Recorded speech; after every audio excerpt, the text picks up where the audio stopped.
I believe some of the things. I think some of it is a little far-fetched, but I think some of it is definitely true. Well, there's definitely times that he was very abusive argumentatively. He was very abusive physically.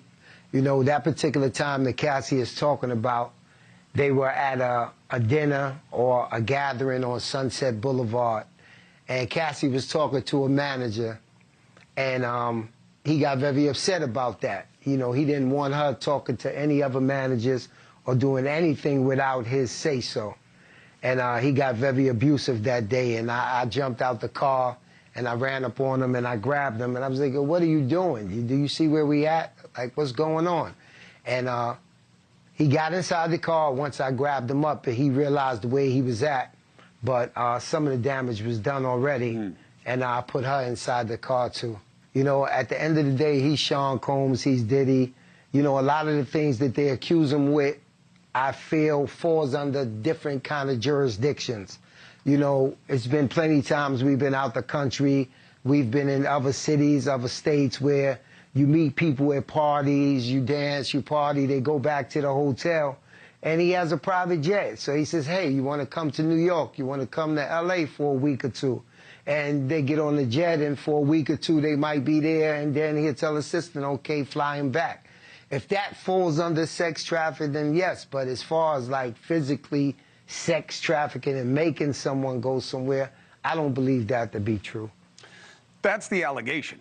Cassidy makes that allegation in part also, what she refers to as a freak-off, which is where Combs would make her have sex with other men.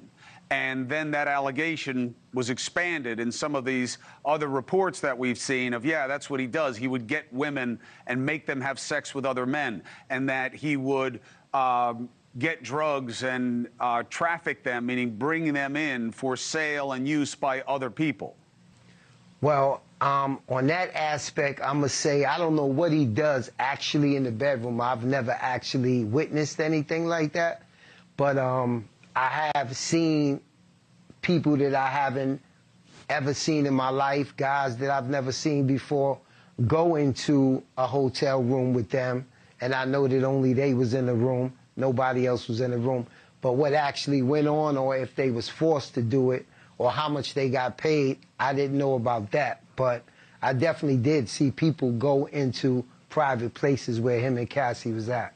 Do people who know the realities think Combs is going to get hooked on at least some of these charges? And why do you think his friends aren't coming forward to defend him?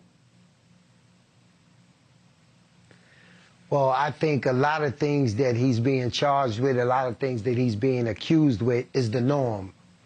You know, I think that's part of Hollywood. I think that's a rich culture. And I think a lot of them is scared to come forward because this is what they've been doing for the last 10, 20, 30 years, as if it's just a regular thing. And by Cassie speaking up and finally standing up for what I feel she should have did a long time ago, it's given a lot of people courage to speak up on the things that they thought was the norm.